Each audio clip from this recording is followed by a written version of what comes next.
नमस्कार।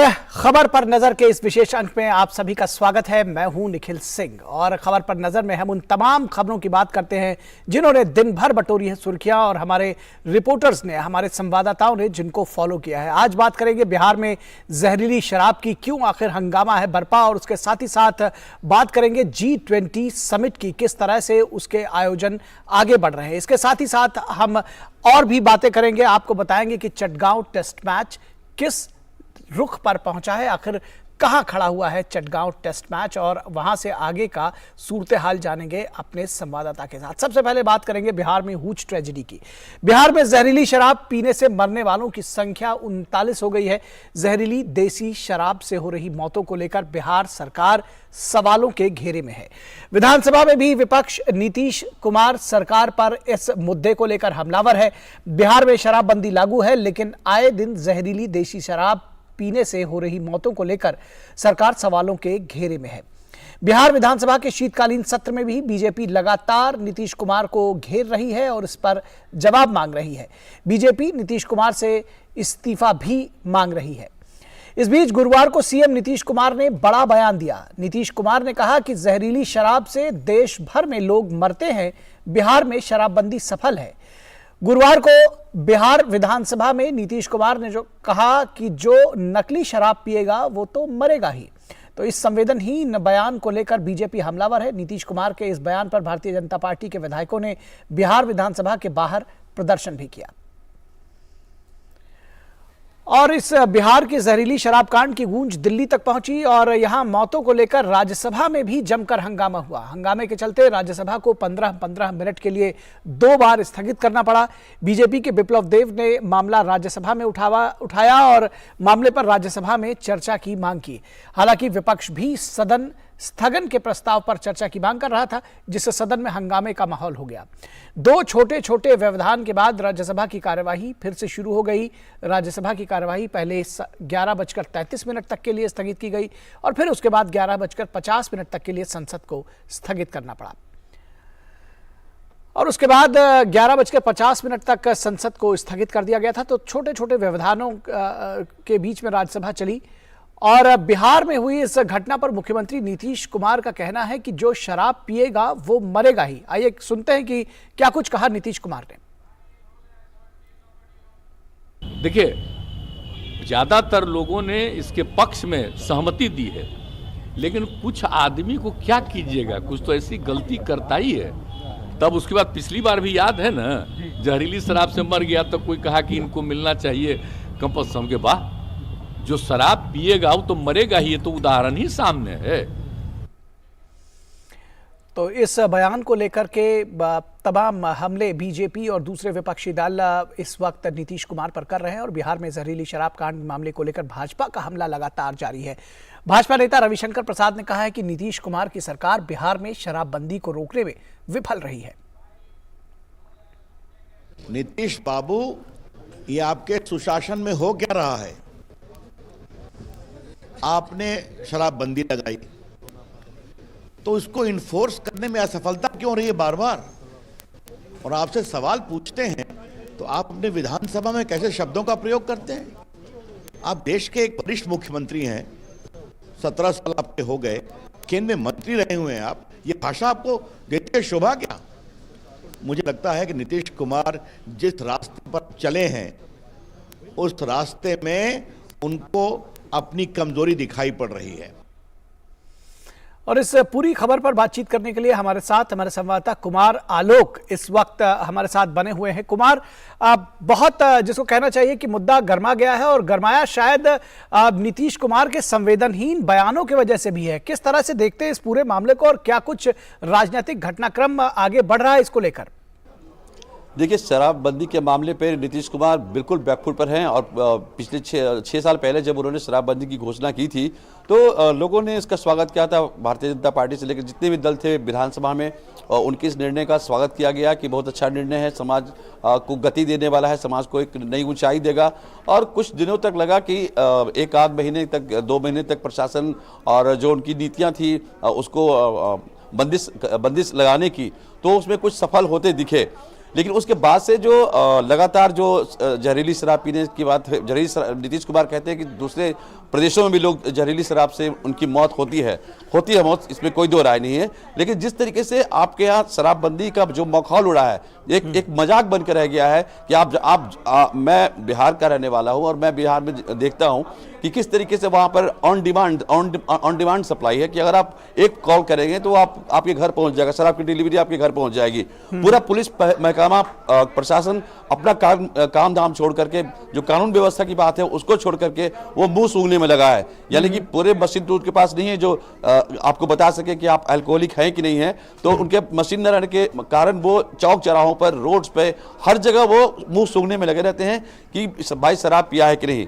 अब अमीर आदमी है तो वो तो ऑन स्पॉट छूट जाता है, पैसा देता है और वो छूट जाता है। लेकिन जो गरीब आदमी है, वो गरीब आदमी अगर शराब पीते हुए पकड़ा जाता है तो उसको जेल होती है। और आप देखिए कि कितने लाख मुकदमे हैं जो बिहार की अदालतों में पड़े हुए हैं। यहाँ हाई कोर्ट 2-2 महीने पे, 3-3 महीने पे टिप्पणियां करता है कि शराबबंदी बिल्कुल फेल है। और क्या हम लोगों का काम यही रह गया, कानून का काम यही रह गया है, अदालत का काम यही रह गया है कि वो शराब से संबंधित, शराब पीने वाले से संबंधित लोगों के लिए मुकदमे पर विचार करे और जो इंपॉर्टेंट मुकदमे हैं, जो इंपॉर्टेंट मामले हैं, उनको हम छोड़ दें। इतना होने के बावजूद जब भी अदालत का निर्णय आता है, अदालत जब हस्तक्षेप करती है तो फिर 10 दिन 15 दिन टाइट होता है मामला और उसके बाद फिर उसी ढर्रे पे आ जाता है। तो अभी जो मामला हुआ है, 40 मौतों का जो मामला सामने आया है छपरा जिले के इसुआपुर जो जगह है, इसके अलावा मशरक जो जगह है, तो अभी जो वहाँ के लोगों से हमारी बातचीत हो रही है, वहाँ के लोकल लोगों से बातचीत हो रही है, तो उनका कहना है कि ये टोल जो है, ये जो आंकड़ा जो है वो 100 को भी छू सकता है। तो ये तो एक एरिया की बात हम कर रहे हैं। पूरे बिहार में इस तरह का माहौल है, पूरे बिहार में शराबबंदी के नाम पर एक तरह से मजाक बनकर रह गया है। और इस शराबबंदी का एक सबसे बड़ा निगेटिव इफेक्ट ये हुआ है कि जो सूखा नशा होता है, ब्राउन शुगर होता है, चाहे आप गांजा कह लें, आप अफीम कह लें, इसका प्रचलन बिहार में तेजी से बढ़ा है। और जो यंग जनरेशन है बिहार का, वो एक इस नशे की ओर बढ़ता जा रहा है। जिस तरीके से उड़ता पंजाब कहा जा रहा था, वो बिहार भी अब उड़ता बिहार बनने की ओर अग्रसर है। तो अब नीतीश कुमार के साथ दिक्कत यह है कि वो हठी आदमी है। अब वो एक बार निर्णय ले लिए हैं तो उनको अब शर्म आ रही है कि हम कैसे उसको विड्रॉ करें। और उसी प्रतिष्ठा बचाने के चक्कर में इस तरह की घटनाएं बराबर हो रही हैं। अभी इस साल जनवरी में छपरा से ही शुरू हुआ था, उसके बाद आप बांका ले ले, भागलपुर ले ले, औरंगाबाद ले ले, नवादा ले ले, कोई भी ऐसा डिस्ट्रिक्ट नहीं है जहां पर जहरीली शराब से लोगों की मौत नहीं हो रही है। तो इस बार जो भारतीय जनता पार्टी है या तमाम जो विपक्षी दल है, वो इस बार कमर कस के इस मतलब क्या है कि हृदय विदारक घटना हुई है। और बीजेपी का पूरा शिष्टमंडल, जिसमें कि 20 विधायक हैं और भी उनके पदाधिकारी हैं, वहां पर पहुंच रहे हैं, घटनास्थल पर वो लोग पहुंचे हैं और स्थिति का जायजा ले रहे हैं कि आखिर इस घटना के पीछे कारण क्या है, कौन सी जहरीली शराब और कहां से और कौन सप्लाई कर रहा है। तो कुल मिलाकर अभी बिहार में स्थिति जो राजनीतिक रूप से है वो बहुत गर्म है। और खासकर अगर सहयोगी पार्टियों की हम बात करें तो जीतन राम मांझी भी कह चुके हैं कि ये निर्णय गलत है। शराबबंदी को या तो आप शराबबंदी को हटा दें या इसके इम्प्लीमेंटेशन में आप सुधार लाएं, ये चीज बीजेपी भी कह रही है। इसके अलावा कांग्रेस का भी कहना है कि इस नीति पर पुनर्विचार करना चाहिए सरकार को। तो नीतीश कुमार इस समय घिरे हुए हैं और तेजस्वी जो उनके पार्टनर हैं, डिप्टी सीएम हैं, स्वास्थ्य मंत्री भी हैं उस राज्य के, उनसे भी वो भी अभी बैकफुट पर हैं, उनका भी कोई बयान नहीं आ रहा है। आरजेडी की तरफ से कोई बड़ा नेता बयान नहीं दे रहा है। तो अपने आप में, क्योंकि आरजेडी के जो वोट बैंक उनका है, या जो नीतीश कुमार जिस वोट बैंक पर दावा करते हैं, अति पिछड़ों की वोट पर दावा करते हैं, अकलियतों के वोट पर दावा करते हैं, या जो समाज का जो महादलित वर्ग है उस पर दावा करते हैं, और 4-4 लाख इसी वर्ग के लोग जेलों में बंद हैं। और जी बिल्कुल, तो वोट बैंक की राजनीति कहीं ना कहीं जी वोट बैंक की राजनीति भी कहीं ना कहीं आड़े आ जा रही है। तो जो जिस वोट बैंक का दावा करते हैं वही लोग, गरीब लोग जेलों में बंद हैं, जिनके पास जमानत के लिए पैसे नहीं है। जी निश्चित तौर पर जांच के पैसे नहीं के लिए पैसे नहीं, और एक बड़ा माफिया जो है वो इवॉल्व हुआ है इस पूरे सिस्टम में, जो तमाम पैसे कमा रहा है और जो तमाम ऐसे गरीब गुरबे हैं वो सलाखों के पीछे हैं शराब बनाने के लिए। इसका एक पहलू ये भी, आपने बहुत विस्तार से इसकी जानकारी दी, बहुत शुक्रिया इस तमाम बातचीत के लिए। और विजय दिवस समारोह के मौके पर राष्ट्रपति द्रौपदी मुर्मू, प्रधानमंत्री नरेंद्र मोदी, रक्षा मंत्री राजनाथ सिंह और उच्चतम न्यायालय के मुख्य न्यायाधीश और थल सेना प्रमुख समेत कई गणमान्य लोगों ने Indian Army in stride with future के चलचित्रों का अवलोकन किया। इस मौके पर राष्ट्रपति द्रौपदी मुर्मू और प्रधानमंत्री नरेंद्र मोदी ने कार्यक्रम में मौजूद सेना के पूर्व अधिकारी और अन्य विशिष्ट लोगों से मुलाकात भी की। तो ये एक बेहद महत्वपूर्ण क्षण रहा इस लिहाज से भी कि प्रधानमंत्री स्वयं मौजूद रहे, राष्ट्रपति स्वयं मौजूद रही, रक्षा मंत्री मौजूद रहे इस कार्यक्रम में, और जो थल सेना के जो पूर्व अधिकारी रहे उनसे भी प्रधानमंत्री ने मुलाकात की।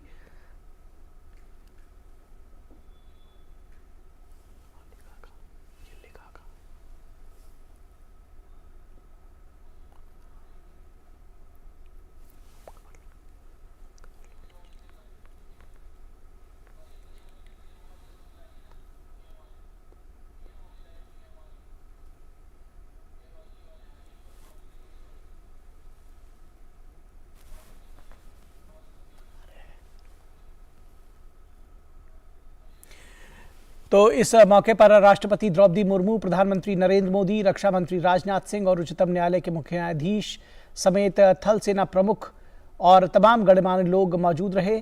Indian army installed with the future, Indian army installed with the future के चलचित्रों का अवलोकन किया। तो ये अवसर था और इस मौके पर प्रधानमंत्री और राष्ट्रपति ने कार्यक्रम में मौजूद सेना के पूर्व अधिकारियों और अन्य विशिष्ट लोगों से मुलाकात की। तो एक विशिष्ट क्षण था, महत्वपूर्ण अवसर था, जहां राष्ट्रपति, प्रधानमंत्री, रक्षा मंत्री, थल सेना अध्यक्ष, सेना के तमाम जो पूर्व अधिकारी हैं और इसके साथ ही साथ भारत के प्रधान न्यायाधीश वो भी मौजूद रहे। तो इससे पहले कि हम भारत में G20 से जुड़ी हुई खबरों पर आगे बातचीत करें, यहाँ रुकेंगे एक छोटे से ब्रेक के लिए। कहीं मत जाइएगा, जल्द हाजिर होंगे।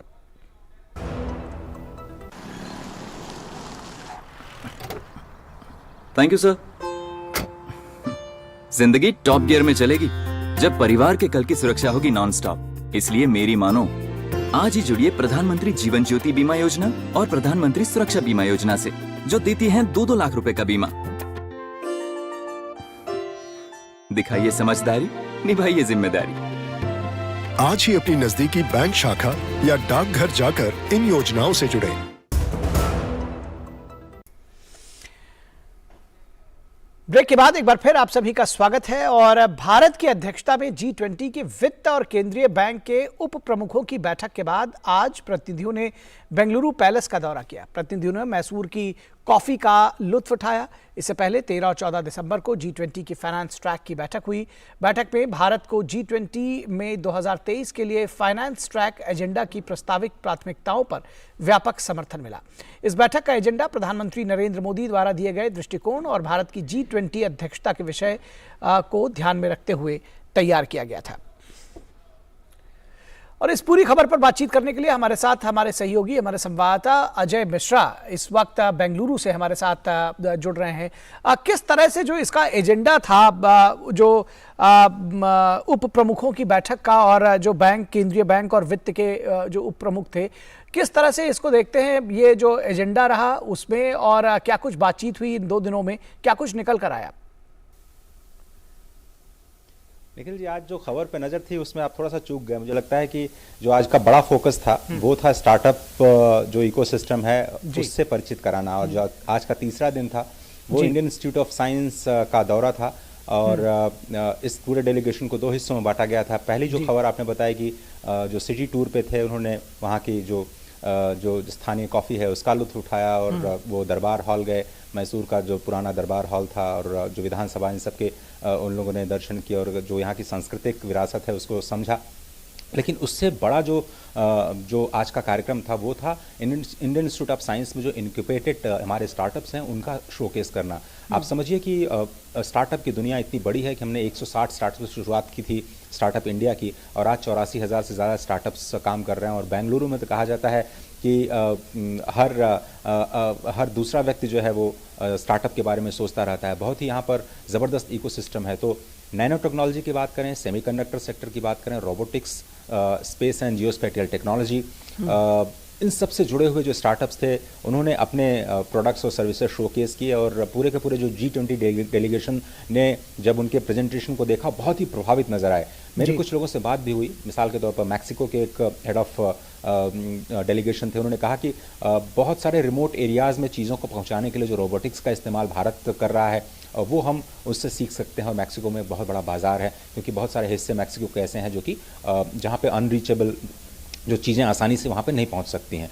कुछ इसी तरह की जो बात है रोबोटिक्स के साथ साथ जो स्पेस टेक्नोलॉजी, स्पेस की अगर हम बात करें तो चूँकि बेंगलुरु को स्पेस साइंस के लिए जाना जाता है, इसरो का एक स्पेशल प्रेजेंटेशन भी दिया गया। आज के जो G20 के नुमाइंदे हैं उनके सामने स्पेस के क्षेत्र में ऑलरेडी जो G20 के कुछ देश हैं हमारे मित्र, मिसाल के तौर पर बांग्लादेश, नेपाल और श्रीलंका, वहाँ के लोगों को हम कम्युनिकेशन और दूसरे सैटेलाइट रिलेटेड जो सर्विसेज हैं उसमें मदद भी कर रहे हैं। पहले से ही हम एक दिखा चुके हैं कि अगर हमारे पास कोई तकनीक है तो हम उसको अपने पड़ोसी दोस्तों के साथ साझा करते हैं और मुश्किल वक्त में हम उनके लिए तैयार खड़े रहते हैं। ये पूरी दुनिया के लिए एक बहुत बड़ा सिग्नल है, बहुत बड़ा संदेश है। जो टेक्नोलॉजी ट्रांसफर नहीं करते देश, जो डेवलपिंग नेशंस कई मंचों पर बोलने के बाद क्लाइमेट जस्टिस के लिए बड़ी बड़ी बातें और बड़े बड़े भाषण और अच्छे लच्छेदार अंग्रेजी में वो ड्राफ्ट तो कर देते हैं डिक्लेरेशन, लेकिन वो जमीन पर नहीं आता है। भारत इस G20 की प्रेसिडेंसी के जरिए समझाने की कोशिश कर रहा है कि लीडरशिप होती क्या है, जो आप कहिए उसको करिए और जमीन पर उतारिए। और भारत अपने जो गतिविधियां हैं, जो काम है, जो मदद है, उसके जरिए प्रूफ करता है। आपको याद होगा कोविन प्लेटफॉर्म हमने पूरी दुनिया के लिए खोला, क्योंकि ट्रेस करना, लोगों को टीकाकरण करना समय पर, ये बहुत इंपॉर्टेंट हो गया था। हमने ओपन सोर्स प्लेटफॉर्म बनाया और कहा जिसको भी कोविन की जरूरत होगी हम फ्री ऑफ कॉस्ट देंगे। यहाँ पे कोई तकनीक अपनी खोलना नहीं चाहता, अपने तकनीक के दरवाजे पे घुसने के लिए बहुत सारे खर्च करने की बात करता है, पैसे की बात करता है, $1 मिलियन इन्वेस्टमेंट की बात करता है, लेकिन हमने कोविन जैसा प्लेटफॉर्म सबके लिए मुफ्त मुहैया करा। वैक्सीन हमने खोजी, 2 वैक्सीन हमने दुनिया में बनाई, दुनिया में सबसे प्रभावी वैक्सीन बनाई। आज आप देखिए चीन की स्थिति क्या है, वहां लॉकडाउन की स्थिति बनी हुई है।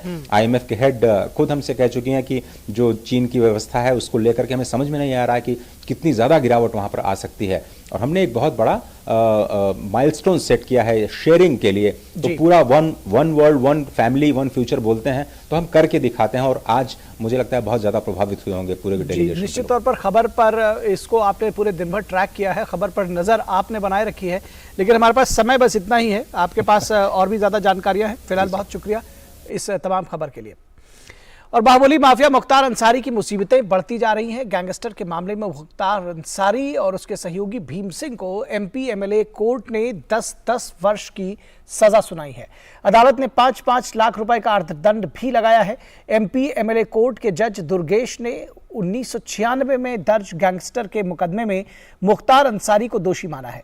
मुख्तार और उसके साथियों ने 3 अगस्त 1991 में बनारस के पूर्व विधायक अजय राय के भाई अवधेश राय की हत्या कर दी थी। इसके बाद इसी मामले की विवेचना के दौरान 1996 में गाजीपुर की पुलिस ने गैंगस्टर का मुकदमा दर्ज किया था। तो इस पूरी खबर पर बातचीत करने के लिए हमारे साथ हमारे संवाददाता रामेंद्र जुड़ रहे हैं। रामेंद्र, सबसे पहले तो बताइए, ये पूरा मामला इतना पुराना था और अब जाकर के कहीं जिसको कहना चाहिए कि न्याय मिला है, 10 वर्ष की सजा सुनाई गई है। किस तरह से देखते हैं इस पूरे मामले को, इस पूरी घटनाक्रम को? निखिल, अगर उत्तर प्रदेश की राजनीति को देखें और मुख्तार अंसारी के कद को देखें तो ये राजनीतिक दलों ने उनको बड़ा किया है। मुख्तार के खिलाफ कोई पुलिस चार्जशीट नहीं लगा पाती थी, मुख्तार के खिलाफ कोई एविडेंस नहीं पुलिस दाखिल कर पाती थी कोर्ट में, और मुख्तार के खिलाफ कोई गवाह नहीं जाता था। ये जो बदली हुई सरकार है, जो योगी आदित्यनाथ की और जो प्रधानमंत्री नरेंद्र मोदी की सरकार है दिल्ली में, इसका ये प्रतिफल है कि ऐसे बड़े अपराधियों के खिलाफ कार्रवाई हुई है। पुलिस ने चार्जशीट दाखिल की, पुलिस ने सारे गवाहों को ले करके वहां गवाही कराई है, तो उसका ये प्रतिफल है। इसमें देखिए 5 मुकदमे हैं गैंगस्टर कोर्ट में, 2 वाराणसी के हैं, 2 गाजीपुर के हैं और 1 चंदौली का है जिस पर एक कार्रवाई हुई। और न्यायालय ने भी, चूंकि सारी गवाही ठीक से हो रही है और पूरे साक्ष्य दाखिल हो रहे हैं, तो न्यायालय ने 10 साल की सजा की है और 5 लाख का जुर्माना किया है। नहीं, जो बेहतर सजा हो सकती है अपराधी को, वो न्यायालय ने दी है कि जिससे दूसरों को सबक मिले कि इस तरीके से न्यायालय काम करते हैं। तो राजनीतिक जब दिशा और दशा उत्तर प्रदेश की बदलती है तब ऐसा होता, अन्यथा निखिल होना बहुत मुश्किल था। जी, पिछली सरकारों में जिस तरीके से मुख्तार को बचाया गया, मुख्तार यहां से जाकर के दूसरे प्रदेशों में रहे, तो वो सारी चीजें सामने, यानी राजनीतिक कद इतना बड़ा मुख्तार का बना दिया था वोट की राजनीति ने कि सारे राजनीतिक दल उनके पीछे खड़े थे। वो बदला है जिसका ये प्रतिफल दिख रहा है निखिल। जी, निश्चित तौर पर उसका ये प्रतिफल दिख रहा है और मुश्किलें निश्चित तौर पर मुख्तार अंसारी और उनके साथियों के लिए बढ़ी हैं। जिस तरह से आपने कहा कि उत्तर प्रदेश में जो निज़ाम बदला है उसके साथ ही साथ हवा भी बदली है और अब निश्चित तौर पर जो तमाम दोषी हैं उनके खिलाफ कार्रवाई की जा रही है। बहुत शुक्रिया रामेंद्र इस तमाम बातचीत और जानकारी के लिए। और अब बात करेंगे भारत और बांग्लादेश के बीच खेले जा रहे टेस्ट मैच की सीरीज का जो पहला मुकाबला चटगांव में खेला जा रहा है, उसमें दूसरे दिन का खेल खत्म होने तक बांग्लादेश ने पहली पारी में 8 विकेट पर 133 रन बना लिए। मेजबान टीम की शुरुआत अच्छी नहीं रही और शीर्ष 5 बल्लेबाज 75 रन पर पवेलियन लौट गए।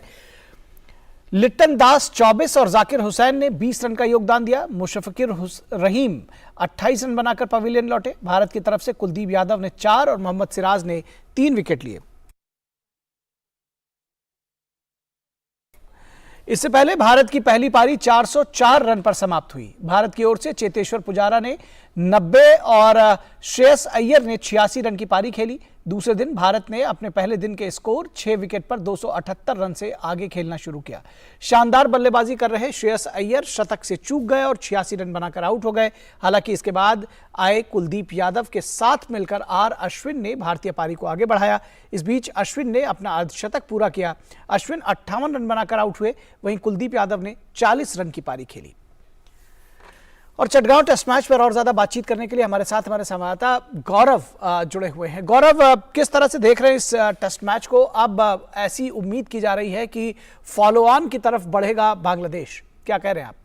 बिल्कुल निखिल, इसमें कोई दो राय नहीं है, क्योंकि जिस तरह का प्रेशर बांग्लादेश पे है इस वक्त, टीम को 72 रन और बनाने हैं अगर उनको फॉलो ऑन टालना है। लेकिन जिस तरह की स्थिति है, 8 विकेट उनके गिर चुके हैं और कल जबकि मैच का तीसरा दिन रहेगा तो यकीनी तौर पर बांग्लादेश के बल्लेबाजों पर और ज़्यादा जो दबाव होगा वो कहीं ना कहीं बहुत ज़्यादा हावी होगा। तो कह सकते हैं कि भारतीय टीम ने शुरुआत से ही खुद को ड्राइविंग सीट पर रखा और अपना दबदबा जो है वो पहले दिखाया। बल्लेबाजी में किस तरह से टीम ने अपने आप को सामने रखा और उसके बाद से गेंदबाजी में जिस तरह से शानदार गेंदबाजी की कुलदीप यादव ने यहाँ पर अपने आप को एक बार फिर से साबित किया कि उनके अंदर जो एक कैपेबिलिटी है वो अभी भी उन पे मौजूद है, उनमें मौजूद है। और ये एक बहुत अच्छी स्थिति इस वजह से भी है क्योंकि ये जो सीरीज़ है केवल एक सीरीज़ विन के तौर पर इसको यहाँ पर नहीं देखना होगा भारतीय टीम को, बल्कि यहाँ पर टीम को वर्ल्ड टेस्ट चैंपियनशिप, क्योंकि जो वर्ल्ड टेस्ट चैंपियनशिप है उसका फाइनल जो है वो अगले साल होना है। तो ऐसे में टीम की नज़र जो है वो फाइनल में स्पॉट बनाने की है, जिसके लिए ये सीरीज़ जो है वो काफ़ी इंपॉर्टेंट रोल जो है वो प्ले करेगी। अगर भारत यहां से बांग्लादेश को 2-0 से हराने में कामयाब होता है तो ये टीम के लिए एक प्रोग्रेस कहना चाहिए रिपोर्ट बन करके सामने आएगी, क्योंकि इसके बाद भारत को ऑस्ट्रेलिया के खिलाफ 4 टेस्ट मैचों की सीरीज खेलनी है। तो अगर वहां पर टीम को जीत मिलती है और ये यहां पर टीम दोनों मैच जीत दर्ज करती है तो यानी कि कुल 6 मैच अगर टीम जो जीत दर्ज कर लेती है भारतीय टीम, तो टीम के लिए फाइनल का रास्ता खुल जाएगा। लेकिन बावजूद उसके अगर टीम 6 मैच में जीत दर्ज नहीं भी कर पाती है, अगर 5 मैच दोनों सीरीज को मिला के 5 मैच भी जीत पाती है तो भी टीम के लिए राह जो है वो आसान रहेगी। लेकिन इससे कम पर अगर टीम कहीं पे अगर टीम को समझौता करना पड़ता है तो फिर भारतीय टीम के लिए दिक्कत ये रहेगी कि उसे अन्य टीमों की जो सीरीज है उस पर डिपेंड करना होगा। तो ऐसे में ये जो बांग्लादेश के खिलाफ जो सीरीज जिस तरह की शुरुआत भारतीय टीम को मिली है उससे जाहिर तौर पर टीम जो है वो काफी खुश होगी और खास तौर पर इस बात से भी खुश होगी जबकि टीम एक बात और संक्षेप में आपसे जानना चाहेंगे। कहते हैं कि टीम और a player is best tested in a test match. Bowlers को लेकर के बहुत सवाल उठाए जा रहे थे भारतीय गेंदबाजों पर। इस बार भारतीय गेंदबाज जो है अपनी उम्मीदों पर खरे उतरे हैं, क्या कहेंगे आप?